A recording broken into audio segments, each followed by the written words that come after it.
Hello, everybody. Welcome to this edition of Meet the Candidates. Today I have with me Mr. Drew Hooker. Drew, it's good to have you with us. You're a candidate for District 1 Commissioner here in Bedford County. Yeah, thank you for having me. Congratulations on your primary win. Yeah, thank you. How are things been since the primary, and what's your focus been since the primary, getting geared up toward the general election now? Yeah, it's, first off, I just appreciate everybody taking the time to come out and vote. And I feel like early on I was able to get a good message out there and really go out and visit and spend a lot of time with people. And I'm continuing to do that today. We're looking at maybe doing an event at some point in July over in War Trace to be able to kind of reach some more people. But, it's been really, really good. I mean, I've went out and really spent a lot of time talking to the community, talking to existing commissioners, and really just trying to get a grip as to what we need to be looking for the future, and more importantly, what we really need to be looking for right now, because as you know, we have a lot of things going on in the county, and we have a lot of things going on nationally that as elected officials, hopefully as one of them, I need to start focusing on and really being able to identify what we can do to kind of fix both county problems and being able to communicate with the state to help them. Okay, so since the primary, I know you had a set of goals and a set of objectives as what you were focused on. Has that changed any since the primary? Well, I think I've kind of added to it more than anything, but really my focus initially was public safety, highways and roads, and also the school system. And then over the last couple weeks, as we've had these budget talks, I've really kind of opened up and spent a lot of time researching the current budget, the proposed budget that's out there. Also communicating with people out in the community, because there has been the conversation of a potential tax increase again in our county, and so really just spending time talking to the constituents, trying to identify exactly how it impacts them, and how during this type of economy it's going to really decide whether or not they're going to have to choose to be able to purchase this or purchase that based on the increase that they're looking at potentially getting. Okay, so after talking to your constituents along the way since the primary, what have you uncovered by talking to these folks? What's the concern on the street? Well, I tell you, the main thing is what I can see, and it's not just this county, it's most counties, that whenever they feel like that they need more money, the first thing they do is let's raise taxes. Right. And what that becomes is it becomes too easy to do, because at some point, as long as you do it in the first year of a new election or things like that, it doesn't really impact you as someone that's elected, because we only worry about the constituents in our election years. Right. And so what we really are looking at is I look at things like it's my budget as my home, that if my expenditures outweigh how much money I have coming in, then as a family we have to bring our expenditures down. And the reason why that is because over time, either I increase the debt level to a point where we can't sustain it, or it becomes a point to where we miss out on things that my family needs. And so I would treat this budget and the county budget the exact same way. But unfortunately, it doesn't seem like that the last couple years it's been done that way. Right. And I just think that that's important, that as elected officials, this is not our money. And and so because of that, we have to treat it as that we need to make sure and protect it and try to save as much as possible. There are needs that the county has, but there are also a lot of wants that I'm seeing as well that are out in the community. Okay, so you have actually done some legwork, checked the budget out, the proposed budget. What are some things that jump out at you as needs versus wants, or concerns that you might see within this proposal? Yeah, absolutely. So whenever the proposed budget came out, I took the time to print it off and really look at it. And so I have a unique perspective, because I was one of the, in one of the departments several years ago at EMS. And so I was able to kind of understand of what we spent then, and roughly kind of what's being spent now. And what's jumped out at me is today versus 4 years ago, we're spending about 33% more today than we did 4 years ago. And the other alarming number is revenue is only coming in at about 25% more than it was 4 years ago. And so our debt level is increasing to be able to match the budget if we didn't increase it $1. And so already we're behind from day one. And so the thing is we are already in a process of spending more money than we're bringing in. Right. And so if you're doing that as a homeowner, you're shortly going to become bankrupt. Oh, yeah. And I'm afraid that the county seems to be trending in that possible way is because we are spending more than we're bringing in. And I think that's very important to kind of point out. The other thing that really stood out is, and of course some of it's state mandated, but every one of our county department heads received a significant raise over the past 24 months. Okay. And on average about 18.4%. And the problem that bothers me is our employees, the boots on the ground, the ones that are going out and doing the work, they didn't receive 18.4%. And the reason why is because we've obviously found other ways to spend the money. And I just feel like that we could have used that money to go towards either bonuses or increases to the boots on the ground to be able to maintain those positions. Okay, you mentioned that money. What money in particular are you talking about? Well, the budget increase. So Right. again, that 33% that we've increased, Gotcha. Okay. I would have much rather seen a 33% increase, and that go primarily to salaries of county employees. Right. Because we have identified that our county employees may not be paid as well as other counties that are our size, and I do think that they need an increase. I think we need to identify ways to do that. But there's ways to find money rather than instantly trying to raise taxes. We've got to cut budget. We've got to find ways to cut. That's what we're going to do at our home. That's what we're going to do, in our daily lives. So I think that's the number one thing is, and I'm going to call for this my first meeting, is I'm going to call for an internal audit of the entire budget by a third-party auditor from out of state. Because number one, we don't want anybody that's tied to anybody within this county doing an audit. But I'm going to call for that every meeting until we get it. Okay. Because I think that audit is necessary for the commissioners and the mayor's office to be able to make hard decisions as to what we need versus what we want. And I just think that's important because we need the right data. We need to know whether or not we're spending too much on postal service, or we're spending too much on insurance, or we're spending too much on different things. And an audit would be able to allow us to do that.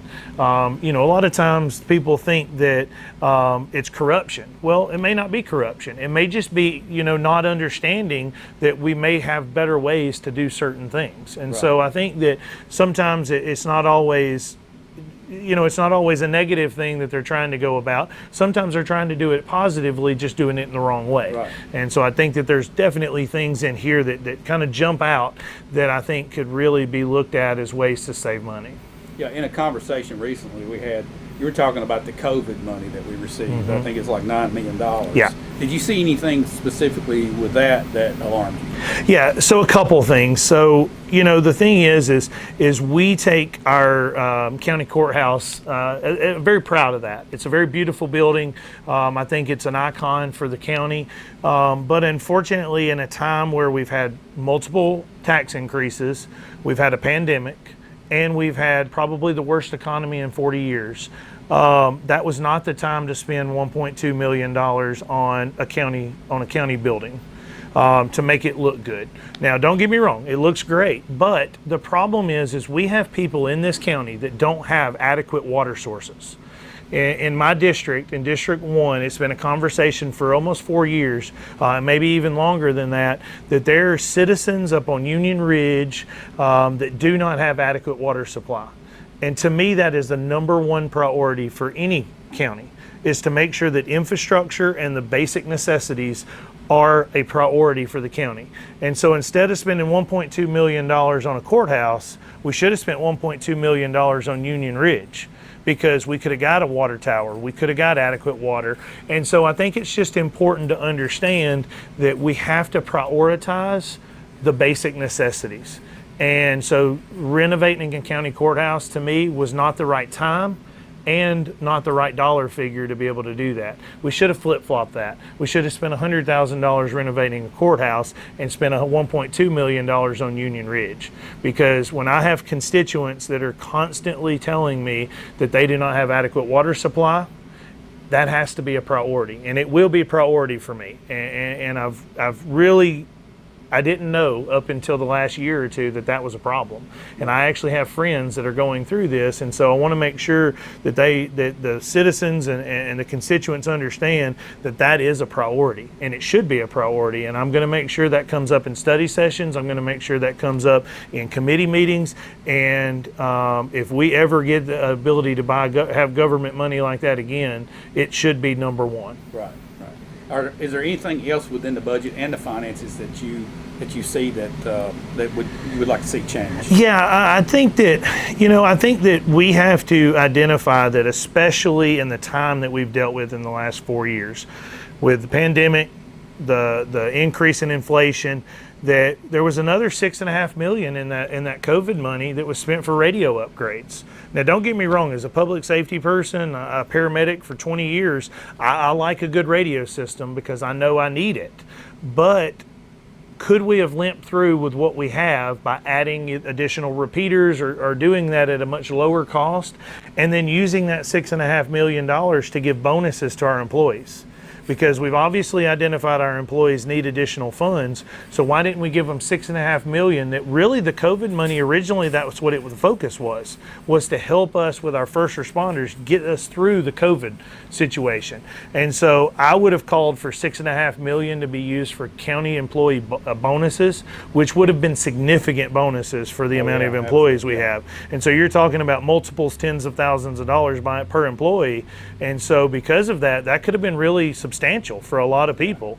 And so the thing is I think number one was the water. We should have spent, a significant multiple millions of dollars there. And then I think we should have took that $6.5 million and tabled the radio project for a couple of years, maybe till we could have raised some revenue or been able to go for a grant for that or something like that, and spent that $6.5 million on our employees. Okay. Is there anything else that jumps out at you on the budget? Well, so the thing is really you want to look at ways to improve it. So I want, because anytime you bring a problem, you got to bring a solution. So some of the things that I would recommend is, number one, what's called impoundment. So basically you freeze a percentage of the budget. And I've worked for state agencies that's done it. And so you impound about 15% of the budget. And basically what you do is you don't release it until you have an identifying time frame within your calendar year that you know whether the budget's healthy or not healthy.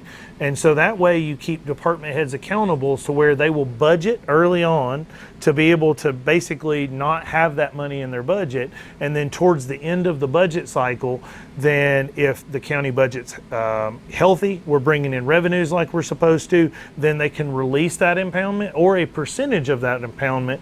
And so what it allows us to do, that if we're 10% down on revenue, then you only release 8% or 5% of that impoundment to allow us to be able to be budget neutral at the end of the year. So that's number one. Number two, really identify ways to cut. Really dive in because there's a lot of little things that are in the budget that kind of get hidden, other charges or other equipment.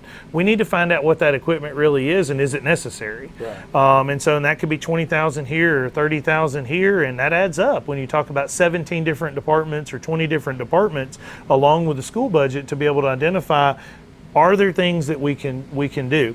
And then one of the things that really stands up to me is it seems like every time we go to hire a position, it has to be a full-time county employee.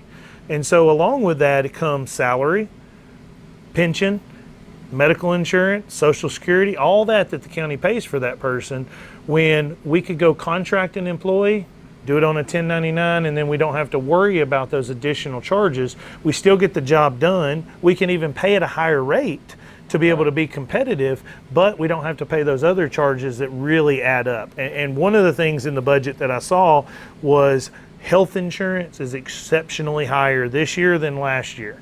And so we really need to look at ways to lower that through either rebidding that process, going out and identifying ways to either separate pieces of the budget out to be able to do it maybe by department rather than by county.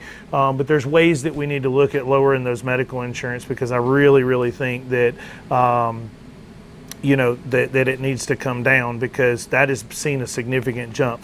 And then one last thing I forgot to mention, and just kind of things that stood out, is $100,000 for a lobbyist. And, I understand that if I'm a business, I want a lobbyist if I'm a business, because I've got to get somebody up there to be able to fight for things. But that's why we have a mayor. Our mayor is our lobbyist. And so he's got to be the one that's going to Nashville and fighting for things for us. And so I think that's another pot of money that really is probably a need, or probably a want rather than a need. It's nice because it frees up the mayor to do other things. But I really think that his number one job is advocating for the county as a lobbyist to the state organizations. Yeah, gotcha. Okay, well, we've got the general election coming up August 4th. What would you say to voters right now, this early on, as far as why should they elect Mr. Drew Hooker? Well, I tell you, just so the things that I've showed is I just don't like increasing inflated budgets. And so we've increased our spending 33% in 4 years. And so one of the things that I would do is do exactly like I've done, scrutinize the budget. Scrutinize department heads to say, do we really need that? Push the county to be able to be more transparent. Because if you read a budget, if you really have never done a budget, it's hard. It's hard to go through those things because to be able to identify what we spent 4 years ago versus what we spent today, and then each of the different line items to be able to identify kind of what are just really standing out. And so I just want to tell the voters that I'm going to fight for you, because I think that we've not been represented to the highest ability that I think we could have been over the past 4 or 8 years. And I think that as a citizen, as a father of 3 children, I want the best schools, I want the best public safety, and I want the best roads. But to do that, we also can't break the budget. We can't spend more than we bring in. And I just want to hold people accountable. As I said, I'm going to call for an audit every meeting until we get it. Now, I may be talking for a long time. I may be waiting for years, but the thing is I'm going to hold them accountable. At some point, the squeaky wheel gets the oil. And so I think that's number one. I think number 2, our water issue and Wartrace, that's going to be a main priority for me. And that's one of the things that's changed from day one. I didn't know that was an issue, and several constituents have brought that up. And so that's going to be number 1. And then number 2 or number 3, the biggest thing that stands out to me is I'm going to be somebody that is an open, transparent person, that there's going to be able to be open to take in that information, because I've changed my platform, not by name, but really by focus, because of what I've heard from constituents. And so the thing is that's going to be ever changing as I see needs come in. But I'm going to hold people accountable, and I'm going to make sure that we do what we can to bring in the right things that are needs, or that are needs and not wants. So. All right. Awesome, Drew. Well, thanks for sitting down and talking with us again. Yeah. We look forward to having you back here before the election as things move forward. So again, thanks for sitting down. Guys, thanks for watching. Thank you.